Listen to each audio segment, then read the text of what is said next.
मराठा आरक्षणाच्या मागणीसाठी मनोज जरांगे यांचं उपोषण सध्या सुरू आहे।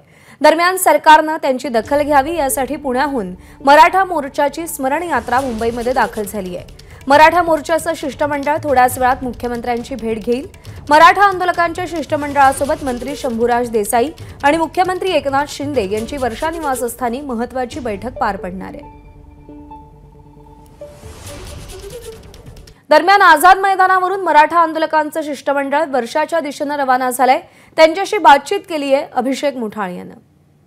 मुख्यमंत्री स्मरण यात्रेचे जे मराठा आंदोलक आहेत ते सध्याला आझाद मैदानात दाखल झालेले आहेत। आपण माझ्या मागे बघू शकता एक शिष्टमंडळ जे आहे ते पोलिसांकडनं मुख्यमंत्र्यांच्या इथं नेण्यात येत आहे। प्रामुख्याने सरकारकडनं ज्या मागण्या आहेत त्या मान्य करत या सगळ्या संदर्भात कुठेतरी ठोस भूमिका घ्यावी आणि एकूण मनोज जरांगे यांच्या आंदोलनाचा आज 6वा दिवस आहे आणि त्यामुळे कुठेतरी त्यांची तब्येत देखील आपल्याला खालावताना पाहायला मिळत आहेत। अशा परिस्थितीमध्ये सरकारकडनं कुठेतरी मध्यस्थी करत यामध्ये तोडगा काढावा अशा प्रकारची मागणी करत हे सगळे आंदोलक जे आहे ते आपल्याला दाखल झाल्याचं पाहायला मिळालेले होते। 21 तारीख रोजी पुण्यावरून हे सगळे आंदोलक आपल्याला मुंबईच्या दिशेने येताना पाहायला मिळाले। त्यानंतर एकूण आंदोलन जे आहे ते आपल्याला सगळं संध्याकाळी काल रात्री पाहायला मिळालेले होते। त्यामुळेच या संदर्भात सरकारकडनं जे मंत्री शंभूराज देसाई आहेत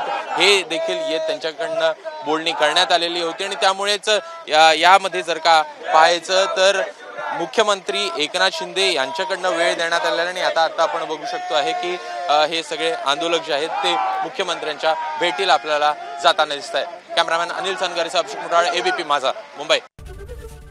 एबीपी माझा, उघडा डोळे बघा नीट।